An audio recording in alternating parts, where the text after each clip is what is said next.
Apa hukumnya mencium istri sedang berpuasa? Istri siapa?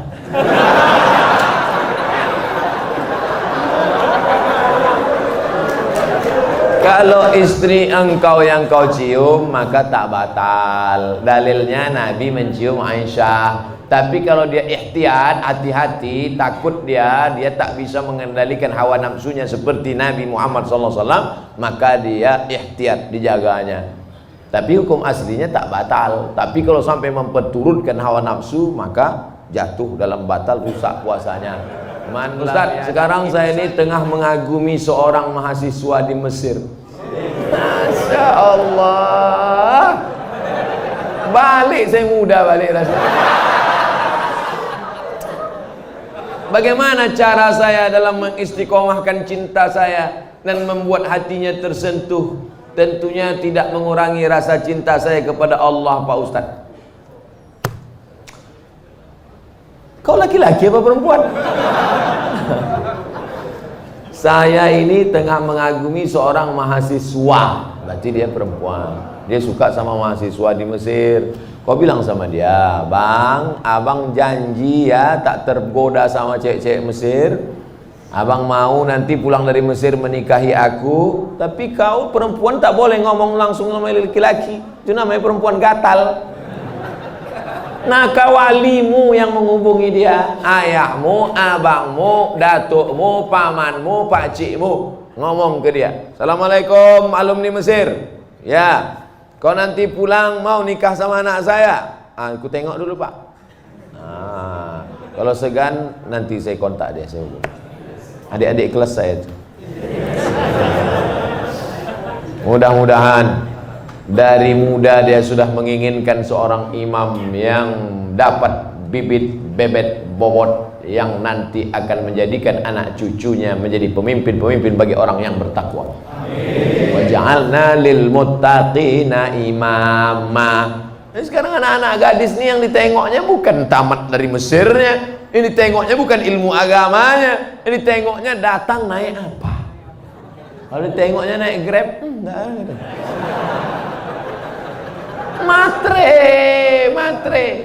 Matre, na'udzubillah. Bersyukur Bapak Ibu anak-anak gadisnya mau memilih imam, qori, alumni Al-Azhar. Ustaz, saya mau tanya, mana yang diutamakan, suami apa istri? Mana yang diutamakan, suami antara istri atau saudaranya? Soalnya suami saya selalu ini ada kewajiban, hai laki-laki, kalian punya 5 kewajiban pada perempuan. Pertama, kasih dia makan. Pagi lontong sayur, siang capcay, malam tahu saya tak masuk. Pertama, kasih dia makan. Yang kedua, kasih dia pakaian. Karena sekarang banyak laki-laki yang tak mengasihi bininya pakaian. Kalian tengoklah di mall-mall, kain belum berjahit dipakai, celana kuyak dipakai. Yang ketiga, kasih dia tempat tinggal yang layak. Yang keempat, kasih dia pendidikan. Aslinya kalian laki-laki yang mendidik istri kalian. Ini namanya idgham, ini namanya qalqalah, ini namanya ikhfa, ini namanya. Aslinya laki-laki yang mendidik istrinya. Tapi karena tak sanggup, maka diajarkan kepada guru mengaji. Makan, pakaian, tempat tinggal, pendidikan, perhatian. Banyak perempuan sekarang pakai tumit sepatu 15 cm. Itu perempuan yang perlu perhatian. Tak diperhatikan dia, itulah ingin diperhatikan orang. Dipakainya tumit sepatu 15 cm. Dia yang pakai, kita yang takut. Nengok dia, jatuh. Kalau sudah kau kasih 5 kewajiban, maka gugurlah kewajiban engkau di hadapan Allah Subhanahu wa ta'ala.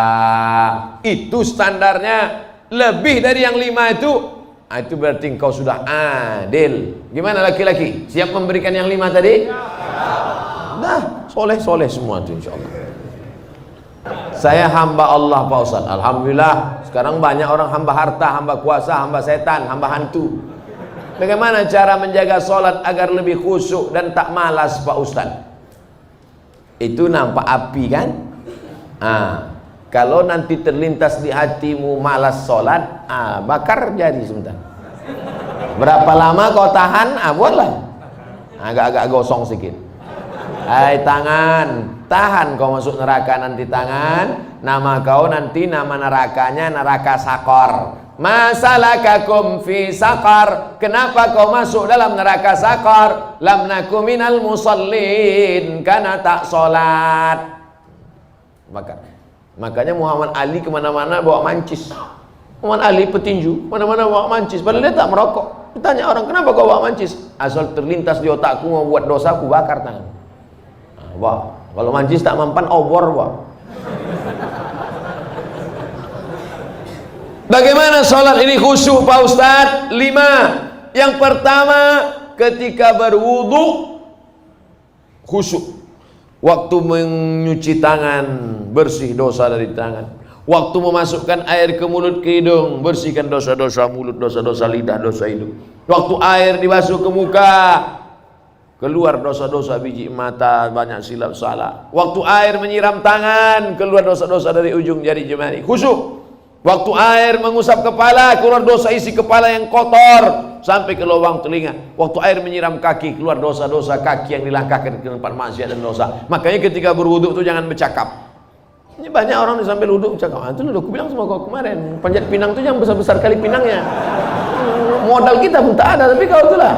Pak RT kan udah ngasih, Pak RW kenapa enggak juga? Entahlah, kentutlah sama dia. Itulah maka tak khusyuk. Karena ketika wudhu masih bicara dunia. Lalu dari tempat wudhu ke tempat sholat tak boleh tasbih. Tasbih menggerak-gerakkan. Kerotak. Tak boleh. Tasbih tak boleh. Yang boleh tasbih. Subhanallah. Makanya kalau ada ngajak-ngajak ngobrol tak usah. Gimana kabar Anda semua? Subhanallah.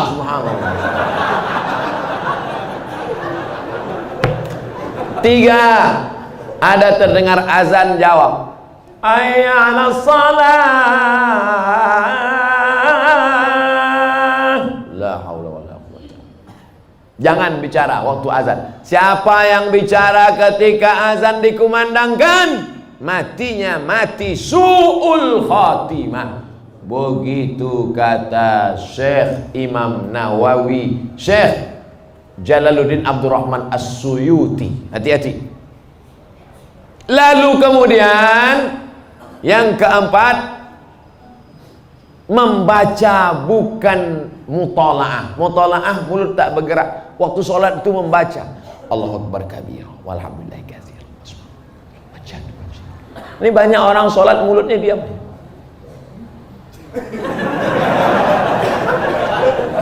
Mulut membaca, karena di situ disebut qiraah. Qiraah artinya membaca. Bismillahirrahmanirrahim. Alhamdulillah. Yang kelima, mengerti apa yang dibaca. Itulah mengapa tadi saya pilih ayatnya, ayat-ayat pendek, supaya besok kalau sholat zuhur mengerti apa yang dibaca. Wailul likulli humazatil lumazah alladzi jama'a malahu wa 'addada. Kebetulan kawan di sebelah itu asik ngumpul-ngumpul harta. Jama'a malahu wa 'addada. Yahsabu anna malahu akhladah. Kalla la yumbadanna fil hutamah. Apa hukumnya mencium istri sedang berpuasa? Istri siapa?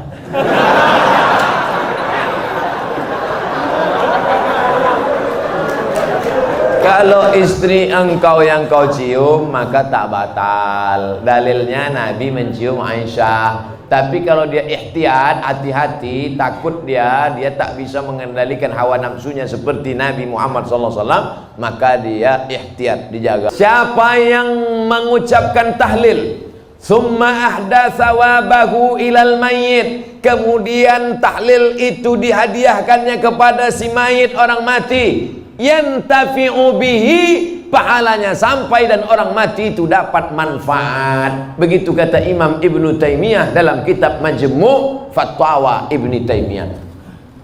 Kenapa Ustaz pilih pendapat Ibnu Taimiyah? Karena yang banyak melarang-melarang nih sekarang anak-anak buahnya Ibnu Taimiyah. Paham?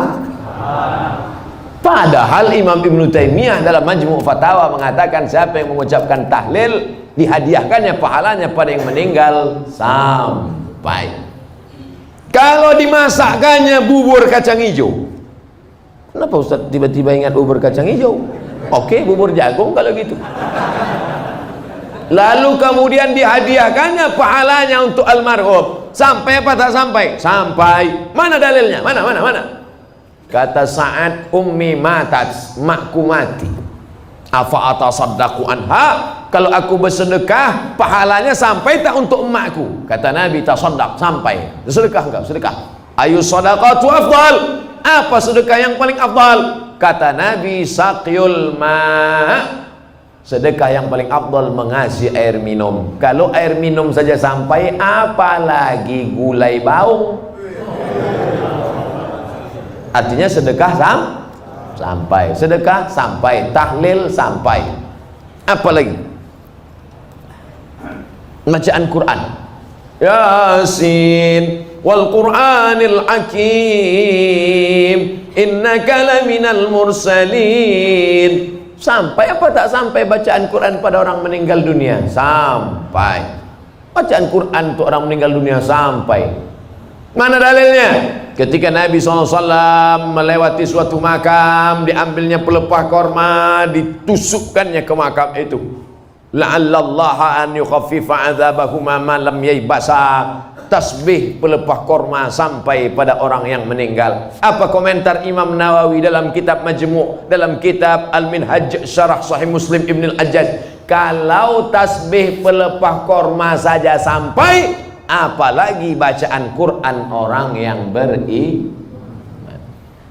Buka kitab Ar-Ruh, punya Imam Ibnu Qayyim Al-Jauziyah, murid Imam Ibnu Taimiyah. Punya murid namanya Ibnu Qayyim Al-Jauziyah, punya kitab namanya Ar-Ruh. Diriwayatkan sampai kepada Imam Ahmad bin Ambal, lewat di suatu makam, ada orang membaca Al-Quran. Imam Ahmad bin Ambal melarang, tapi orang itu menyebutkan riwayat hadis, ternyata perawinya thiqah, bahwa Nabi punya sahabat namanya Abdullah bin Umar, anak Umar bin Khattab, berpesan, kalau aku mati nanti, bacakan di atas kuburku, pada bagian kepalaku pangkal Al-Baqarah, pada bagian kakiku ujung Al-Baqarah. Itulah dalil bacaan Quran sampai untuk orang yang sedekah sampai, tahlil sampai, baca Quran sampai. Sudah saya sebutkan dalil-dalilnya. Tak juga percaya, saya tak bisa menjawab. Habis. Saya cuma bisa minta nama lengkap supaya nanti kalau mati saya kirim. Kalau tak sampai, cepat-cepat kasih kabar.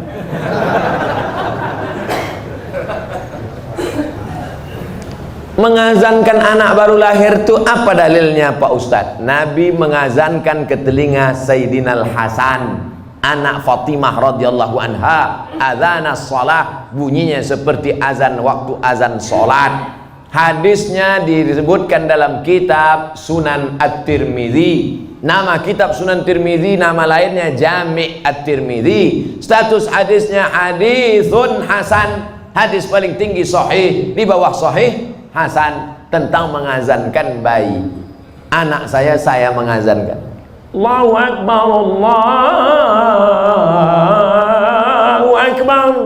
Tapi tidak kuat macam itu. Terkejutlah dia. Nah, makanya bapak ibu yang hamil sekarang istrinya, nanti bapak azankan. Tapi yang anak sudah lahir tak usah azankan lagi. Ini anak udah semester 2. Balik dari sini sebentar. Allahu Akbar. Apanya ayahnya gitu?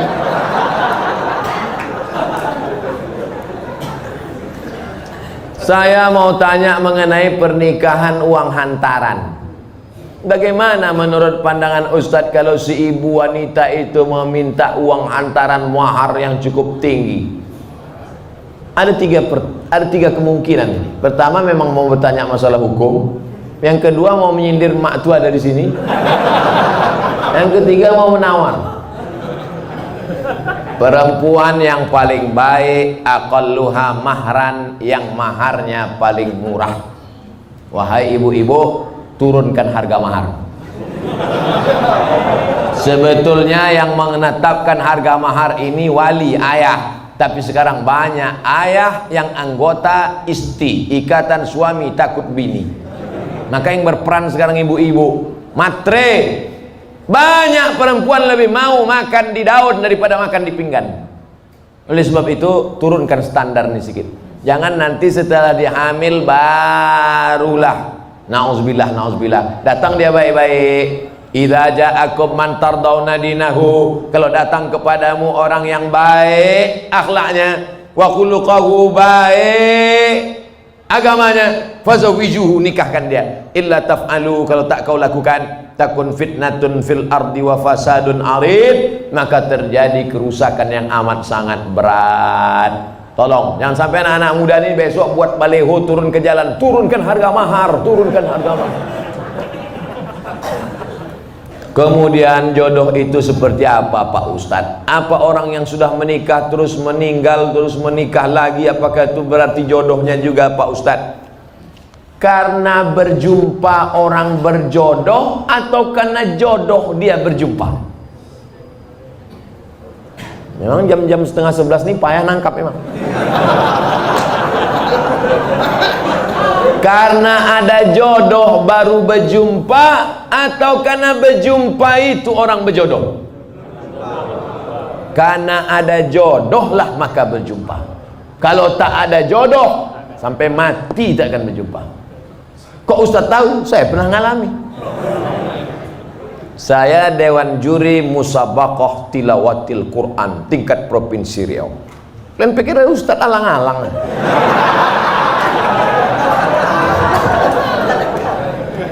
Waktu itu belum nikah. Kata kawan saya, Mat, ku carikan kau perempuan qori'ah hafizah. Kami Dewan Juri waktu itu. Iyalah, kami pun seminggu kami cari, tak jumpa-jumpa. Setelah saya nikah tahun berikutnya, pas kami sedang makan nasi goreng, berbisik kawan saya, Mat, yang kita cari tahun lalu tuh di belakang. Tapi kita udah menikah. Maka kalau tak berjodoh takkan berjumpa. Karena ada jodoh itulah maka berjumpa. Oleh sebab itu jangan nanti yang laki-laki ini banyak salah jawab ini. Papa kok bisa nikah sama mama? Entah salah sambung. Jawabannya mesti kau katakan, aku tak pernah mencari makmu, makmu tak pernah mencari aku, Allah mempertemukan kami. Ibu itu pun dari dapur, so sweet.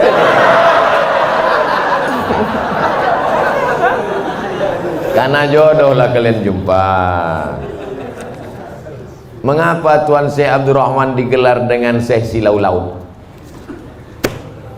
Syekh Abdurrahman lahir di Kampung Rau, sekarang masuk Kabupaten Batubara. Lalu kemudian dia merantaulah ke Kedah, karena orang Batubara dulu biasa naik perahu tongkang kapal laut ke Kedah, bolak-balik, karena orang itu dekat Kedah.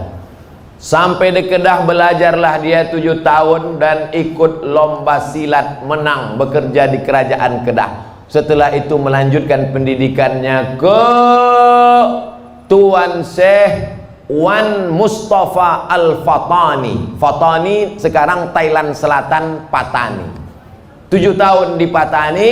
Setelah itu dibawalah oleh Syekh Wan Mustafa Al-Fatani ke Makkah Al-Mukarramah. Belajarlah dia dengan ulama-ulama di Makkah, diantaranya Syekh Hasbullah. Belajar fikih kepada Syekh Ahmad Khatib Al-Minkabawi. Setelah khatam belajar fikih, belajar tafsir, belajar hadis, belajar tasawuf, baliklah dia ke Rau. Lalu kemudian datanglah kerabat Kesultanan Asahan namanya Tengku Adil. Tengku Adil pun mengasih tanah. Wahai Tuan Syekh Abdurrahman, ini ada tanah, nama tanah itu Silau Laut. Maka orang menyebutnya tak lagi sebut namanya, tapi Tuan Syekh Silau Laut. Sama macam siapa tuh? Tuan Syekh Besilam. Padahal nama aslinya adalah Tuan Syekh Abdul Wahab. Kampungnya di Rokan Hulu, namanya Rantau Binuang Sakti, tempat lahir Syekh Abdul Wahab Rokan. Tapi yang dipakai adalah Syekh Abdul Wahab Rokan. Sekarang jadi Kabupaten Rokan Hulu. Biasa itu Tuan Syekh mana? Tuan Syekh Fulan, nama kampungnya yang disebutkan. Tuan Syekh Purba Baru, padahal namanya Tuan Syekh Mustafa Husain. Nah, jadi nama kampung yang disebut. Itu maka disebut Tuan Syekh Silau Laut karena nama kampung itu. Apa karomahnya Pak Ustadz? Banyak karomahnya disebutkan dalam buku ditulis oleh cucunya, namanya Tuan Syekh Dr. Andus Haji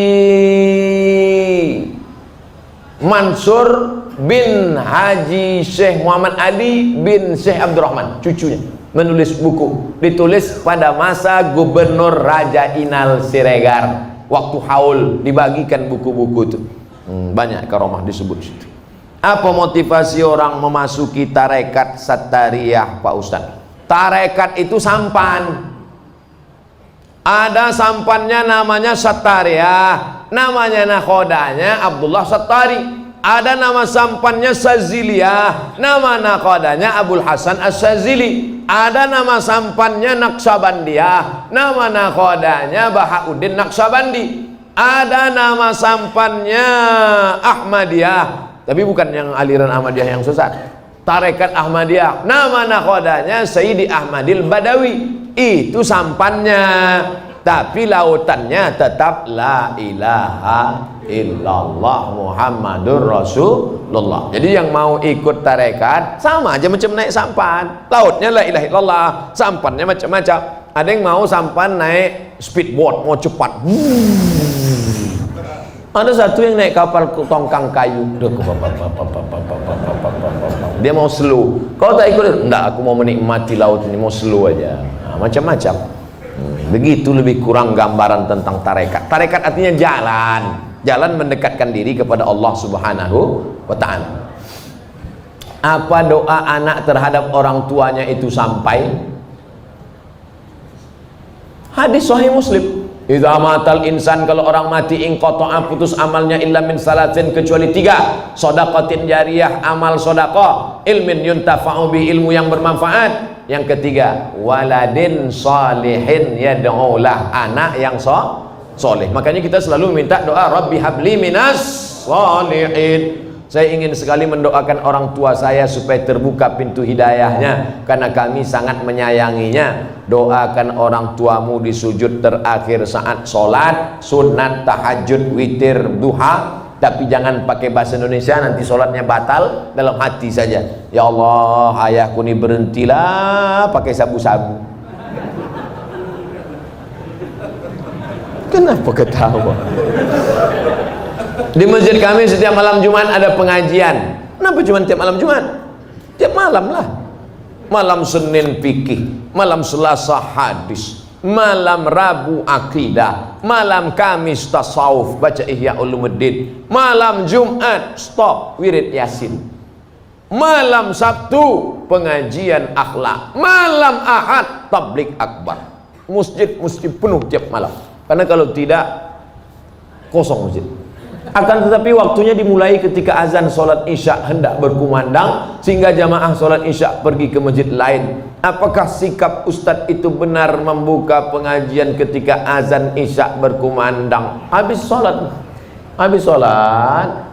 isya dulu, habis sholat isya baru buka pengajian. Kenapa mesti pas azan isya itu?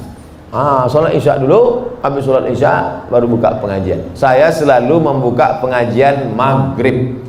Kalau pengajian di Pekanbaru maghrib, supaya apa? Supaya orang sholatnya 2, maghrib berjamaah, isya berjamaah. Karena kalau dibuat isya, banyak jamaah datang lambat. Bahkan diumumkan, jamaah Ustadz udah terduduk setengah jam.